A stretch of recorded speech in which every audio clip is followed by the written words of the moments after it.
책 역행자, 지은이 자청, 30대 초반에 경제적 자유를 이룬 사업가이자 유튜브 크리에이터다. 수학에 공식이 있듯이 나는 인생에도 공식이 있다고 생각한다. 이를 라이프 해킹이라고 부른다. 나는 역행자에서 7단계 역행자 공식을 통해 인생의 자유를 얻을 수 있다고 주장했다. 95%의 인간은 타고난 운명 그대로 살아간다. 사람들은 이들을 순리자라 부른다. 5%의 인간은 본성을 거스르는 능력을 가지고 있다. 이 능력으로 인생의 자유를 얻고 경제적 자유를 누린다. 유전자, 무의식, 자의식의 꼭두각시에서 벗어난 자. 사람들은 이들을 역행자라 부른다. 성인이 됐는데도 아르바이트 자리 하나 얻을 수 없었다. 그러던 그에게 기적이 하나 일어났다. 어떤 책 한 권을 읽게 되었다. 책을 집어든 이유도 참 단순했다. 인간관계에 서툴러서 사람들과 잘 어울리지 못하니 책을 읽으면 대화를 잘 하게 되지 않을까 싶어서 대화법 책을 고른 것이다. 경청의 중요성을 강조한 책이었는데 책에서 알려준 대로 사람들 얘기를 잘 들어주고 반응해주니까 점점 그들의 태도가 달라지는 게 느껴졌다. 그 전까지는 나를 잘 끼워주지 않던 사람들도 자연스럽게 나랑 이야기하는 걸 좋아하기 시작했다. 그때 나는 하나의 희망을 보았다. 게임처럼 인생에도 공략집이 있구나. 그는 그 후로 여러 치트키들을 점점 더 많이 익히게 된다. 이 지식들 덕분에 절대 넘을 수 없는 벽이라 느꼈던 공부, 돈, 외모 레벨을 완전히 바꿀 수 있었다. 인생은 지옥이 아니었다. 영원히 바꿀 수 없는 게 아니라 계속 레벨업 할 수 있는 재미있는 게임이었다. 그렇다면 역행자 7단계 모델이란 대체 무엇인가?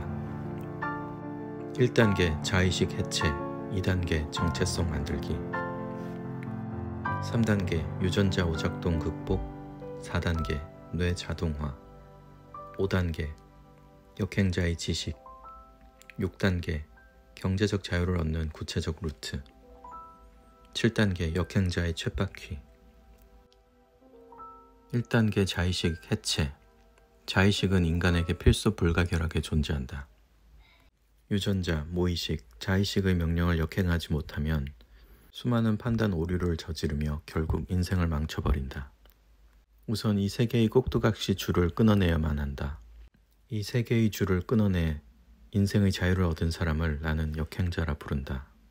가장 처음으로는 무의식을 바꿔야 한다. 하지만 무의식은 이성적으로 바꿀 수가 없다. 누군가 너는 자유를 얻을 수 있어 라고 말하더라도 당신의 무의식은 나는 할 수 없어 라고 방어 기제를 펼친다. 이 기제를 우회할 수 있는 가장 좋은 방법은 스토리다. 자신과 똑같은 상황에서 자유를 얻어낸 이야기를 50여 개 정도 듣게 되면 무의식에는 균열이 생길 수밖에 없다. 이 균열을 만든 뒤 역행자 7단계 모델을 통해 보다 적극적으로 자유를 얻어내야 한다. 2단계 정체성 만들기. 정체성의 한계는 인간의 한계다. 가령 평범한 한국 사람이란 정체성을 가진 이가 경제적 자유에 다가갈 가능성은 0%다. 한편 한 달에 1억 불 벌 수 있는 사람이라는 정체성을 가진 사람은 여기에 근접할 가능성을 조금이나마 갖게 된다.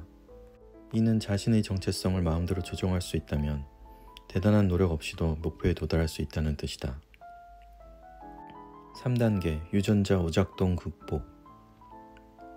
어떻게 하면 좋은 의사결정을 반복해 인생의 자유를 얻을 수 있을까? 유전자 오작동을 이해하면 된다. 유전자의 오작동을 미리 이해하고 있다면 감정적이고 본능적인 판단들을 피해갈 수 있다. 그렇다면 유전자 오작동이란 무엇일까? 우리 몸과 본능은 수십만 년 동안 원시시대 환경에 맞게 진화했다. 원시시대에는 음식을 보면 무조건 달려들어 먹어치워야 생존에 유리했다. 하지만 이제 칼로리 과다로 성인병을 달고 사는 현대인에게 그런 본능은 오히려 위험이 된다. 이 잘못된 본능이 바로 클루지다. 나는 왜 이걸 원하며 이런 욕망은 어디에서 오는 것인가? 이를 미리 알고 있으면 유전자 오작동을 미연에 방지할 수 있다. 이 실수들을 하루에 한 개씩 반복적으로 잡아낸 사람의 인생은 완전히 달라진다. 2, 3년이 지났을 때 순리자들을 크게 앞서갈 수 있다. 4단계 뇌 자동화. 내 스토리를 읽어보면 알겠지만 나는 심각하게 멍청했다. 하지만 나는 뇌과학 공부를 통해 머리가 좋아지는 법을 알게 되었다. 뇌 최적화, 뇌 자동화가 바로 그것이다. 머리를 효율적으로 쓰는 방법은 과학적으로 수없이 발표되었다. 뇌 자동화만 세팅해두면 자동으로 잘 살게 되고 놀면서 머리가 좋아지는데 굳이 죽어라 노력할 필요가 없다. 미래의 행복을 위해 현재의 행복을 희생해야 할 이유가 없다. 5단계 역행자의 지식. 인간은 하루 동안 수많은 결정을 반복한다. 평범한 사람이 하는 하루 10개의 판단 중에서 5개는 좋은 판단이고 5개는 그르친 판단이라고 가정하자. 만약 이 사람이 역행자의 지식을 통해 좋은 판단을 할 확률을 10% 늘린다면 어떤 일이 벌어질까? 단순히 생각했을 때 어제보다 1개에서 2개씩 매일 더 좋은 판단을 할 수 있다면 10년 뒤엔 3650일간의 좋은 판단이 복리로 쌓이게 된다. 6단계 경제적 자유를 얻는 구체적 루트. 5단계까지는 기초 체력을 다지는 근육 운동이었다고 할 수 있다.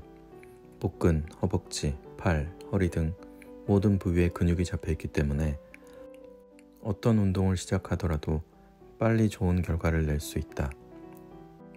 하지만 아무리 기초 근육이 잡혔다고 해도 테니스 라켓을 처음 잡은 사람이 훌륭한 경기를 할 순 없다. 6단계에서는 경제적 자유를 얻는 방법을 상황별로 다룬다. 각 상황별 테크트리만 따른다면 자유에 이를 수 있는 가능성은 급격히 높아진다. 7단계 역행자의 쳇바퀴. 인간의 본성에는 실패와 패배에 대한 두려움이 각인되어 있다. 하지만 역행자는 이 원초적 두려움이 쓸모없는 것임을 이해하고 있다. 나아가 이러한 본능을 역행하여 고의로 패배에 직면함으로써 레벨업을 하기도 한다. 세계 최고의 테니스 선수, 축구 선수, 프로게이머들은 정상에 오르기까지 수천 번 패배한다. 선수들은 자신의 수준이 높아짐에 따라 더 강한 상대와 경기를 하게 되며 뛰어난 선수들은 승리보다 패배를 통해 진정한 레벨업을 할 수 있다는 것을 알고 있다. 당신이 부자 되기 게임에 참여했다면 반드시 패배에 직면해야 한다. 일을 하면서 실패하지 않는다면 난이도 조절에 실패한 것이다. 실패하지 않는다면 쉬운 일만 하면서 정체된 인생을 살게 된다. 나는 인생을 즐기면서 행복하게 사는 사람이 승자라고 생각한다. 그렇기에 당신에게 놀면서, 쉬면서 효율적으로 살라고 말하고 싶다. 나도 경제적 자유를 달성하기까지 10여 년 동안 치열하게 살지 않았다. 항상 8시간 이상 수면했으며 주말은 무조건 쉬었고 사람들과 어울렸다. 난 아래와 같이 기본적인 원칙은 지켰다. 하루 2시간 동안 책을 읽거나 글을 쓰고 나머지 시간은 쉰다. 뇌를 업그레이드하는 가장 좋은 방법이다. 하루에 한 번 5분 생각의 시간을 갖는다. 이 여백의 시간을 통해 하루하루 복리로 좋은 결정이 쌓일 수 있다. 적극적으로 논다. 그리고 무조건 8시간 이상 숙면한다. 노는 행위는 인간의 행복과 건강에 필요하며 창의성의 원천이다. 책을 읽기 싫다면 일주일에 하루, 그것도 30분만 읽자. 이런 차이는 훗날 나비 효과처럼 극적으로 되돌아온다. 어린 시절 나는 게임을 정말 잘했다. 비결은 간단했다. 친구들과 새로운 게임을 하고 나면 나는 집에 가서 웹사이트 게시판에 올라온 공략집을 몰래 읽었다. 1, 2주 정도 몰래 공부한 뒤에 게임을 해보면 비교가 안 됐다. 게임 공략집 덕분이었다. 나는 게임에도 공략집이 있듯이 인생에도 공략집이 있는 게 아닐까 생각하게 됐다. 인생의 공략집은 바로 책이라고 생각했다. 생각이 여기에 이르자 나는 완전히 꽂혀버렸다. 그리고 안산 중앙도서관에 박혀서 2개월간 200여 권의 자기계발서, 심리학책을 읽기 시작했다. 100가지가 넘는 성공 스토리들을 계속 읽다 보니 나도 뭐든 해낼 수 있을 것 같았다. 무의식이 점차 변하기 시작했다. 절실하게 생각한 것이 하나 있었다. 성공한 사람들은 모두 책 읽기와 글쓰기를 많이 한다는 점이었다. 그래서 나도 무슨 일이 있어도 하루 2시간씩 책을 읽고 글을 쓰자고 마음먹었다. 나중에 이이 전략이라고 이름 붙인 습관이 만들어진 순간이다. 아무리 바빠도 무슨 일이 있어도 하루 2시간씩 책 읽기와 글쓰기는 빠뜨리지 않으려 했다. 대신 나머지 시간은 맘대로 놀거나 빈둥거리면서 지냈다. 나는 미련 맞을 정도로 2년간 매일 2시간씩 책을 읽었다. 그리고 나머지 시간은 완전히 놀거나 하고 싶은 것에 집중했다. 책 제목인 클루지는 세련되지 못하고 약간 엉망인 해결책을 뜻한다. 게리 마커스는 진화라는 게 아주 합리적이거나 계획적으로 일어난 게 아니라는 점을 지적한다. 진화란 이전의 종에서 돌연변이가 일어난 후 자연 선택에 의해서 검증받는 것이기 때문에 어떤 진화도 맨 땅에서 새롭게 만들어지지 않는다. 즉, 진화는 이전 버전 위에 새로 설치된 업데이트나 패치 같은 것이다. 그렇기 때문에 늘 낡은 버전을 내장하고 있어 이걸 다 지우고 새로 짠 코드처럼 깔끔할 수가 없다. 우리 뇌 역시 그렇다는 것이다. 인간의 중뇌는 아주 오래된 후뇌 위에 말 그대로 얹혀 있으며 이 두 뇌 위에 다시 전뇌가 얹혀 있다. 이렇게 처음부터 새로 시작하는 것이 아니라 옛 체계 위에 새 체계가 얹히는 썩 아름답지 못한 과정을 엘머는 기술들의 누진적인 중첩이라고 표현했다. 그리고 이런 과정의 최종 산물은 클루지가 되기 쉽다. 게리 마커스, 클루지. 그렇다면 클루지 바이러스를 의식하게 되면 삶이 어떻게 바뀔까? 유튜브 열풍이 불면서 나도 이제 유튜브 할 거야 라고 말하는 사람은 100명이 넘지만 정말 시작하는 건 3명이 될까 말까다. 왜 사람들은 결심만 하고 실행을 못할까? 인간은 새로운 도전을 꺼리도록 진화됐기 때문이다. 이처럼 조심성 강한 유전자는 원시시대에는 꼭 필요한 것이었지만 오늘날엔 열등한 것, 즉 클루지로 남았다.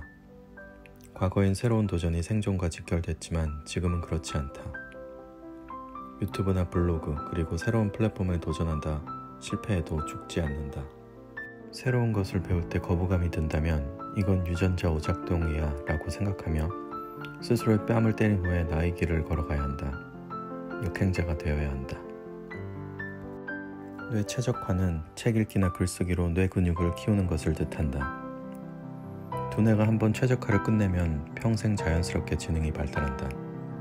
이것을 뇌 자동화라고 한다. 지능 발달은 복리 성향을 띠어 시간이 갈수록 지능이 눈덩이처럼 자동으로 높아진다. 뇌 자동화는 뇌 최적화가 지속적으로 발동해 가만히 있어도 생각을 하고 공부하지 않아도 생각이 이어지면서 자연스럽게 머리를 쓰는 것이다. 평소에 책을 많이 읽은 사람은 어떤 책이든 쉽게 소화하고 책이 아닌 다른 글들도 잘 이해한다. 그러니 언제고 또 책을 집어들고 고급 정보를 얻는다. 독서 연극화는 복리로 벌어지기 때문에 한 살이라도 어릴 적부터 독서를 시작해야 한다. 뇌 최적화 1단계 이이 전략. 수백 권의 책을 읽으면서 책 읽기와 글쓰기가 성공으로 가는 최고의 지름길이라는 결론을 내렸다. 운동에 실패하는 이유를 정리해보면 아래와 같다. 1. 음식 섭취를 제대로 하지 않는다. 2. 매일 1시간에서 2시간씩 무리한 운동을 하다가 힘들어서 포기한다. 3. 근육 휴식 시간이 중요한데 이를 어긴다. 4. 프로 보디빌더에게 필요한 운동 방식을 따라한다. 5. 어떤 운동 방법이 효율적인지 모른다. 경제적 자유를 얻는 데 실패하는 이유 또한 정리해보면 이렇다. 1. 자의식대로 살아간다. 2. 남이 성공했다고 하는 방식을 그대로 따라한다. 3시간 수면 미라클 모닝. 3. 뇌 최적화를 소홀히 한다. 4. 간절히 믿으면 우주가 도와준다는 자기 최면만 강화할 뿐 효과 있는 실천을 하지 않는다. 5. 책에 정답이 있다는 걸, 즉 책이 공략집이라는 걸 알지 못한다. 이 전략은 가장 좋은 뇌 최적화 방법이다. 근육이 빵빵한 사람들은 어떻게 그 몸을 가지게 되었을까? 그들은 수년간 일주일에 몇 회씩 근력 운동을 반복한다. 그 결과 대단한 근육을 만들 수 있었다. 마찬가지로 뇌를 성장시키기 위해선 책 읽기와 글쓰기가 가장 효율적인 방법이다. 이 전략이란 게 별게 아니다. 2년간 매일 2시간씩 책을 읽고 글을 쓰는 걸 말한다. 나는 이 덕분에 뇌를 발달시킬 수 있었다. 완전한 지식으로 고치기 위해서는 글쓰기를 해야 한다. 2년간 2시간씩 책 읽기와 글쓰기를 해라. 나머지 시간에는 놀아도 좋다. 일주일에 한두 번만 해도 상위 10%로 올라갈 수 있다. 일주일에 한 번, 1개월에 한 번이라도 글을 써야 한다. 야근이 있는 회사보다는 100만 원 덜 벌더라도 쉬운 직장으로 이직하라. 남은 시간에 운동을 하여 뇌를 최적화하고 하루 1시간씩 책을 읽어라. 뇌를 증폭시키는 3가지 방법. 다음에서는 내가 실제로 활용하는 뇌 자극 방법들을 소개한다. 1. 안 쓰던 뇌 자극하기. 과학 분야의 노벨상을 탄 사람들은 어떤 특별한 재능을 갖고 있을까? 노벨상 수상자들에게는 다른 사람들과 구별되는 특이한 점이 하나 있었다. 그것은 과학 말고 다른 분야에도 조예가 깊었다는 점이다. 과학 분야의 노벨상 수상자들은 문학이나 역사 등 다른 분야에 대한 관심과 이해가 높았다. 창의성이나 지혜는 통합적 사고에서 나온다. 특히 통찰력이라고 불리는 통합적 사고는 뇌 전체를 통합적으로 사용할 때 발휘되는 사고력이다. 멋진 아이디어를 내거나 기상천외한 해법을 발견하기 위해선 뇌의 여러 영역을 자극할 필요가 있다는 말이다. 여기서 중요한 것은 새로운 경험이다. 사업을 하다 보면 위기가 찾아온다. 그래서 나는 일이 잘 안 풀리거나 새로운 아이디어를 떠올리고 싶을 때 전혀 다른 분야를 공부한다. 2. 안 가본 길 걷기. 나는 운동을 하지 않는 사람을 볼 때마다 솔직히 안타까움을 느낀다. 운동은 행복감을 증진시킬 뿐만 아니라 대부분의 우울증을 치료해준다. 뿐만 아니라 뇌의 효율을 극대화할 수 있다. 3. 충분한 수면. 절대 잠을 줄여선 안 된다. 3시간만 자도 충분하다는 말은 절대 믿어서는 안 된다. 학자들은 최소 7시간 이상의 수면을 권장하며 그럴 때에야 뇌가 최대치의 성능을 낸다. 잠을 줄이는 것은 비효율의 극치이다. 사람마다 필요한 수면 시간은 제각기 다르기 때문에 본인이 최상의 컨디션을 내는 시간을 알아내야 한다. 6시간에서 9시간 사이일 확률이 높다. 인간이 잠을 자는 이유는 다양하지만 내 기준에서 잠을 많이 자야 하는 가장 중요한 이유가 하나 있다. 바로 장기 기억화다. 인간은 잠을 잘 때 그날 일어난 일들을 정리해서 장기 기억으로 전환한다. 잠은 뇌 최적화에 꼭 필요한 행위다. 잠을 적게 자면 하루에 일어난 일을 장기 기억화하지 못한다. 읽은 책이나 공부한 것이 대부분 휘발된다. 하루 동안 얻은 지혜나 정보를 잊어버릴 뿐만 아니라 건강을 망치고 노화를 앞당긴다. 나는 8시간은 무조건 잔다. 잠이 창의성을 증진시키고 당일 경험했던 것을 장기 기억함으로써 지혜를 축적한다고 생각한다.